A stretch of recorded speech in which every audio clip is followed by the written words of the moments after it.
Hello, good morning sa tanan nga nasabta sa atong online morning devotion nga gahimuon sa matag sayo sa buntag no atong daygo na usab ang atong Ginoo. Nagpabilin pa nga atong moto nga seek ye first the kingdom of God and His righteousness, and everything shall be added unto us. Come on, let's start the day right by worshiping our God. Hello, GSLS Villanueva Clarin, Cagayan de Oro City. Bulag ta sa lawas, but we are one in the Spirit. Amen.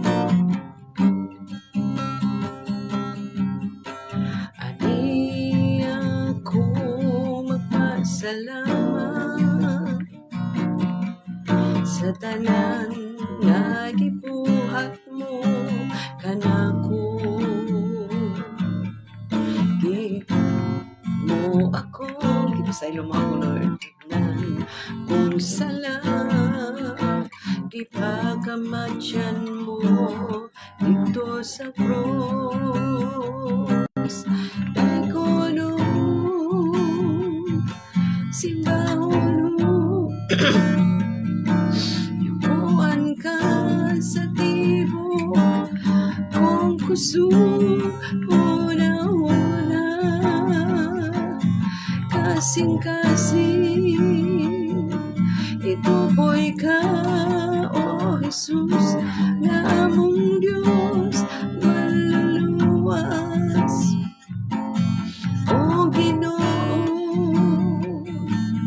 Hari ka nga labaw sa tanan.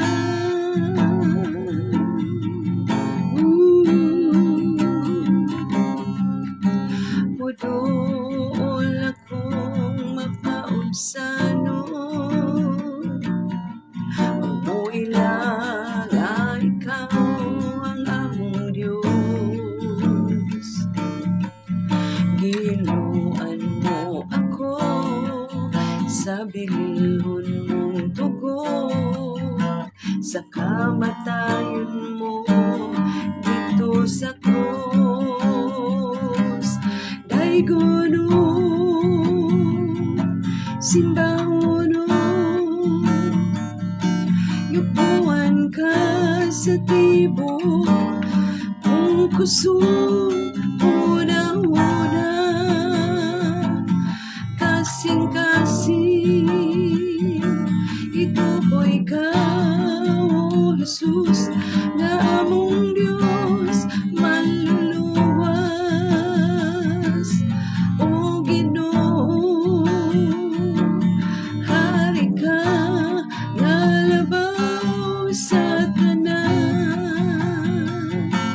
walay susama ang mamo kanako, matinud-anon ka sa kanunay.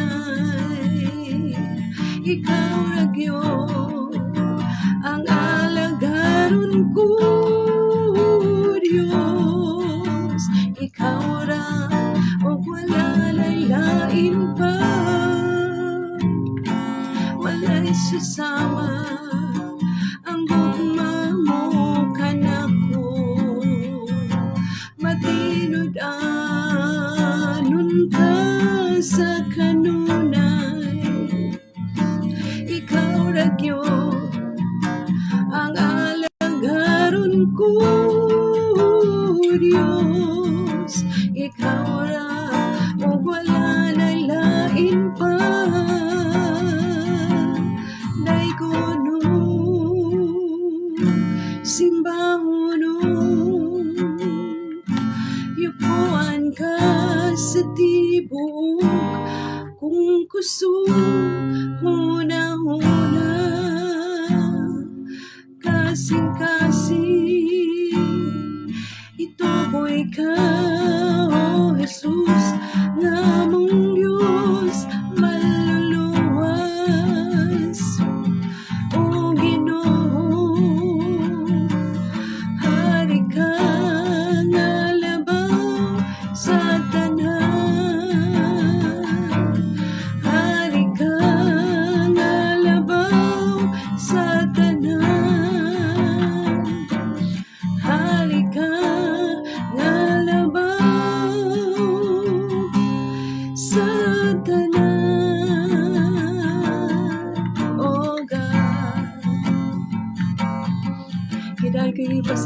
Pasalamatan ka na mo, Lord. Yung sa kabuntagon ka. Kay ikaw ang among Ginoong maluluwas.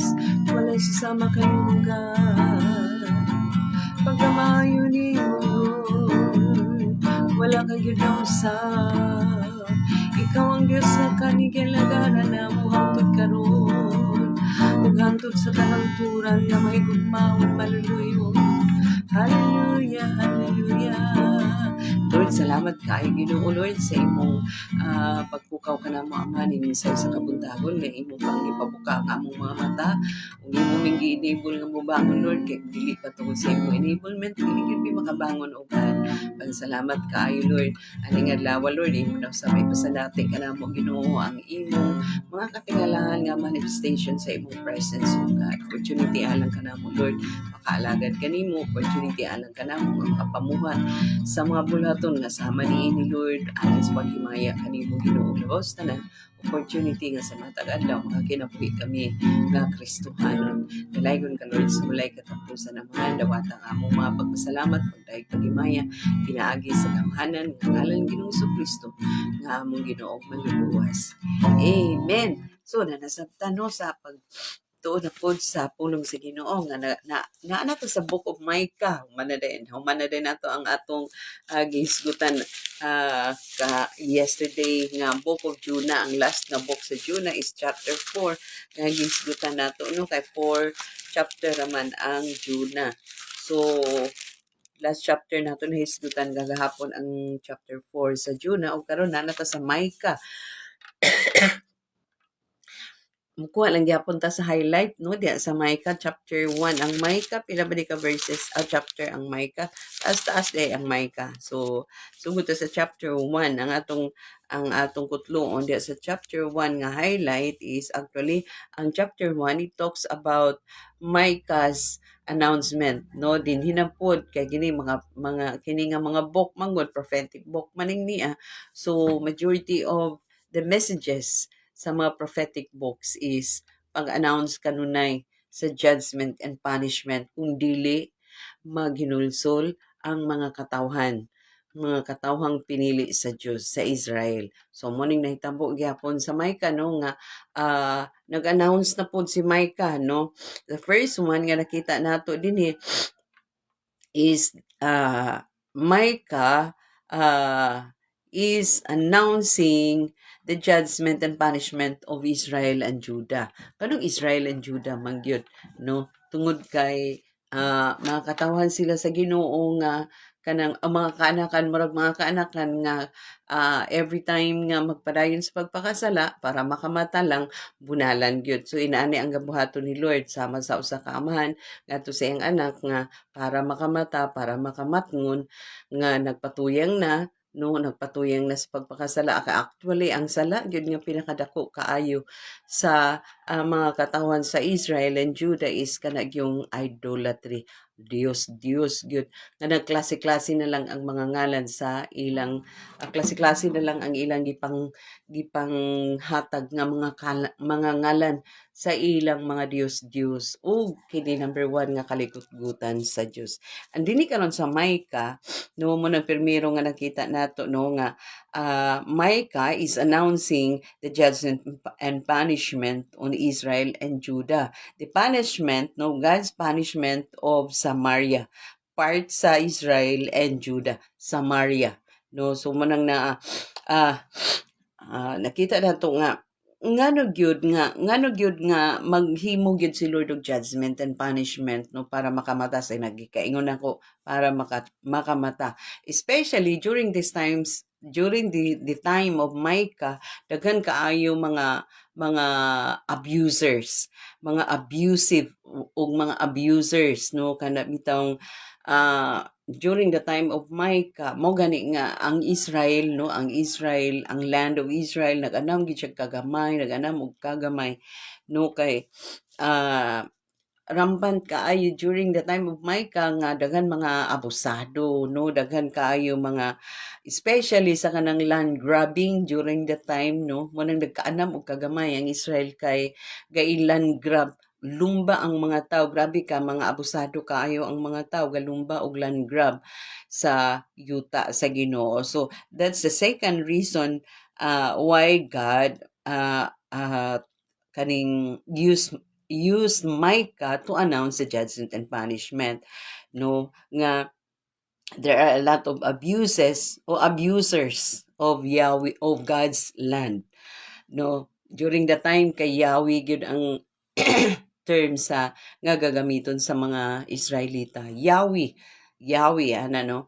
So during the time, suko ang Lord kay ang pagland grab manggod kanang pagland grab sa yuta sa Israel, ah kaning dili lang kasikbit nga nasod sa Israel ang land grab, kundi bisan mismo ang mga katawhan di sulod sa Israel naglumba og land grab, no, nga wala nay respeto sa matang usa ka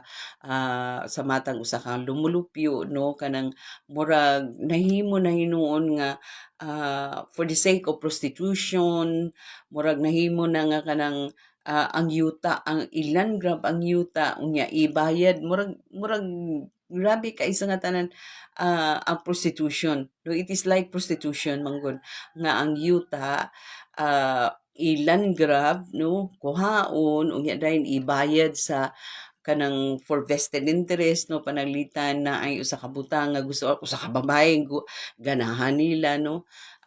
Grabe ka abusive ang mga tao during the time. Munang daghan kaayo butang nga dili lang idolatry, no, ang hinungdan nga hukman ni Lord o i-judge ni Lord ang Samaria and Judah or Israel and Judah, kundi daghan, not only idolatry kundi land grabbing, mga abusive kaayo ang mga tao, mga walay pagrespeto sa katungod sa ubang tao, mga inana na ah, patuyang pahutak ang mga tao, no, for vested interest. Hunahuna ang ilang hunahuna ang ilarang kaugalingon, wala nay pagtagad sa ubang mga tao unsay bation, unsay dangatan, kung kuhaan mo katungod ang mga tao, mga personal belongings sa tao, inaana ang mga tao, inaana ang mga kinaiya sa mga tao during the time of Micah. So that's why nag-announce si Micah sa judgment and punishment nga mahitabo nga himuon ni Lord sa ilang dapit sa Israel and Judah. The basis is the Lord's character and the people's sins. The Lord's character and the people's sins. So, ang character sa Diyos nga cannot tolerate dili siya makatolerate anang mga klase sa sala nga number one is idolatry, katong uban pa gyud nga prostitution, land grabbing, mga abusive people, no, mga inana dili matolerate ni Lord because He is a holy God. That's the basis why God used Micah to announce judgment and punishment. Mo nang basihanan because God is holy. So the basis is the Lord characters and the people's sins. Ang sala sa mga tao demands judgment. So inana ang nahitabo kay grabe na ang sala sa mga tao, so it demands judgment and punishment. Kinahanglan gyud nga i-punish ni Lord kay grabe na patak na ang sala sa mga tao. But thanks be to God, no, kay in spite sa mga previous books, so prophetic books nga atong nangaagian nga bisan og judge si Lord, bisan og punish si Lord, on the other side of the judgment and punishment na ay gai-preserve ni Lord nga mga remnant sa mga katawan sa Israel. And of all those remnants, no, didto gahimo si Lord of restoration, didto gahimo si Lord og kana bitawng creating a new society, creating a new kaning groups of people nga magmasinugtano na sa Ginoo. Amen. Inaana because God is sovereign, no, kanang mo punish siya, mo judge siya, pero something behind nga good nga iyang gahimuon nga dili nato mafatom, no, kay sovereign gani si Lord. He is an infinite God, no, so dili nato mafatom usahay ang mga action nga gahimuon ni Lord, but in the midst of punishment and judgment, God is preparing for a restoration. He's preparing for a good thing para sa mga remnant nga magpabilin, no, nga magpabilin gyud diha sa pag-alagad sa Dios. So ingon ana pod murag sala gyud, no, murag salaon gyud sa Ginoo ang yang mga katawhan. Inana pod siguro ang mahitabo pod sa ato in these last days, sala ay gyud ni ah sa mulahutay gid sa pag-alagad sa Ginoo. Palahutay gid ni ato kanang palahutay gid ni atong pag-alagad sa Ginoo hangtod sa katapusang panahon niya na mobalik na siya, no, nga sa mulahutay ra gid, no. So ingon ana mga igsuon. So munang duha ka butang nga nakita nato nga Micah is announcing judgment on Israel and Judah. The basis is the Lord's character and the sins of the people. Munang gibasihan sa judgment and punishment. And because of the abusers, no, of God's land, kana kay rampant kay nang nga rampant kayo ang land grabbing, no, nga mag-inilugay sa yuta. Ana magyapon karon ay mag-inalugay sa yuta bisag naa na gyud ni makita ka tax declaration na makita nga titulo, ilogon lang gyapon, no, mga inana. How much more during that time, no? Ma-imagine nato, no, during the time nga mao pagasugod ang kalibutan sa time sa Israel, time sa kanang maupaga bahin-bahin ang mga katawhan sa Dios sa mga kayutaan. Gubot siguro gud kaayo, no. So na-imagine ako karon nga busa di gamay ang Israel because grabe gyud ang land grabbing during that time, no. Especially nga dili pareha karon, no, nga nanay mga gitawag nga titulo sa unang panahon wala man na siya, so inana ang nahitabo. So nagkagamay wala nalipay ang Dios ana kay in the first place He's the owner of all these things, no, siya ang tagian ning tanan, no. Ang Bible gaingon the earth is the Lord and the fullness thereof. Nga mga tao nagkapuliki og kanang inilugay, no, inana. So usa lang na nga ka sakitan ni Lord nga nahitabo sa iyang mga katawhan aside sa idolatry nga gikaligutan gyud ni Lord. So mo na siya hinungdan nga dunay mga propeta nga gamiton gyud ni Lord nga musulti gyud nga pag ginrosol ka mo balik mo sa Dios kay kun dili maghukom ang Dios o kastiguhon mo sa Dios. Ingon na. Amen. Salamat sa mga propeta nga musulti gyud with boldness, no, like Micah o sa mga previous nga mga chapters sa mga prophetic books nga gipanggamit ni Lord na kanukaan kay kanang nagamit kaayo even until now nagamit nato nga basihanan or nagamit nato nga kaning resource, no, nagamit nato nga source, no, resource nagamit nato nga source, no, aron ma-reminded ta, no, nga ang kaniadtong mahitabo gid gihapon di ay karon. So careful gid ta, ma-reminded ta ba ani nga mga books. Amen. Natin nakutlo pero medyo nataas-taas, no. Bahala pagpuno ang atong ilong sa kaning plima nga mandakop ta og hangin mo kanta ta kamulot ang kanta ka mandakop tag hangin.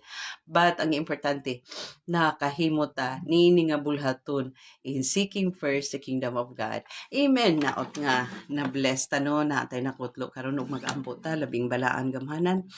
May gugmaon lang ito na mga amahan. Nagpasalamat kami kaayo, Lord, nga ikaw gayud ang Dios nga maay kay sa among kinabuhi adlaw-adlaw matag sa buntag ipasilati nimo ang imong mercy, ang imong kaluoy, Lord, bag-o kanunay matag sa buntag. Bisan pa ang imong gugma, ang imong grasya dagayaon kay nag-sustain kanamong tanan. Dalaygon ka gyud, Lord.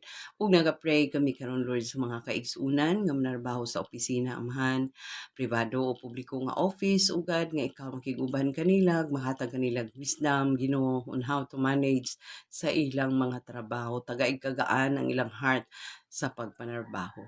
Bisan pa sa mga estudyante, Ginoo, among mga pag-ampo nga imong tagbuon ang mabalaro sa eskwelahan, ugad.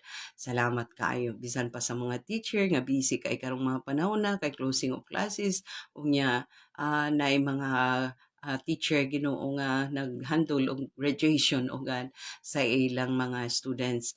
Uban ni sab sila gami sila Ginoo provide sila wisdom sa pag-manage sa ilang mga estudyante. Bisan pa sa mga kaigsunan usab nga naay mga online nga trabaho, Lord, ikaw sa mga bless kanila, provide wisdom kanila Ginoo sa pag-manage sa ilang trabaho di sa online ug tudloy sila pag-honor kanimo diha sa ilang trabaho.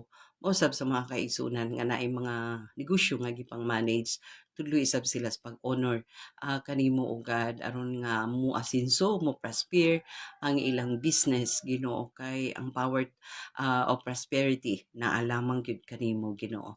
Salamat ug salamat kaayo nining tanan sa paghandle nimo sa among kinabuhi. Dalaygon ka Lord, so walay katapusan busa Lord. Dawata ang among mga pagpasalamat Lord, dawata ang among mga pagdaig, dawata ang among mga paghimaya pinaagi sa gamhanan nga ngalan Ginoong Kristo nga among Ginoo ug maluluwas. Amen. God bless us all until next morning.